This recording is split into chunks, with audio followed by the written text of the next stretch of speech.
Hello, my friends. Today I want to talk to you about critical thinking and single-issue arguments. As you know, in America, the purpose of the press is to bring power to the people by having a critical and impartial counter to the people in power. Our founding fathers believed that a free and open press would prevent tyranny. However, people became lazy. Instead of doing investigative journalism and doing their own research, the press has, for the last 100 years, simply been recording what is being said in press conferences and treating that as gospel. Since it's a lot of work to do the work that they've been given the privilege to do, the press has gotten into the habit of only using single-issue arguments. A single-issue argument is a very simplistic statement of the thesis, and it does not go into the deeper issues that actually exist. That's a single-issue argument.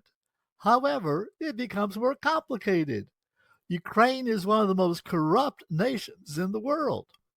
Zelensky shut down freedom of the press, free elections, and took over $300 billion US and billions of dollars in arms and technology to fight the Russians.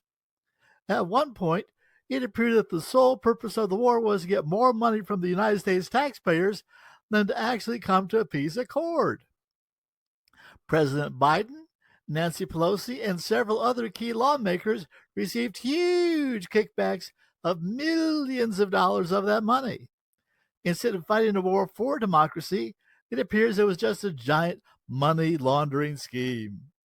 It benefited our corrupt politicians and Zelensky, but it wasn't coming any closer to ending the war in Ukraine, because that would stop the money train. President Trump was elected, and he will talk to anyone to make a deal. He talked with Putin. He talked with Zelensky. Both sides were told that this had to end. Zelensky agreed to a deal where the United States would purchase mineral rights, of which Ukraine is rich, in exchange for further aid and help in stopping the war. Zelensky agreed, and he flew over to the United States. In the past, he got whatever he wanted just because he was willing to give kickbacks to Biden. This time, however, he thought he could do the same thing. The day before he met with Trump, Zelensky met with the corrupt politician and was told to put pressure on Trump. Why? Because an end to the war meant an end to the illegal kickbacks coming to that politician. Zelensky wanted Trump to guarantee that he would get Ukraine into NATO. Trump knew that doing that would infuriate the Russians and could lead to the start of World War III. Zelensky blew up the deal and started insulting Trump and disrespecting him in the White House. They had a deal, agreed upon the basic points, and Zelensky went on camera and called Trump a liar. You know, if you're asking for billions of dollars, you ask nicely. Trump threw him out of the office, and the deal is off. Trump offered a mineral rights lease, which would have protected Ukraine because an attack on the United States' interest would lead to a retaliation. Trump rejected entry into NATO because that would have led to the beginning of World War III if Russia had attacked. What can we learn from this?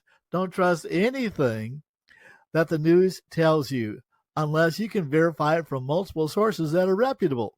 By the way, ABC, NBC, CBS, MSNBC, and CNN are not reputable. Remember the Russia hoax? Hunter Biden laptop denial? Biden dementia denial?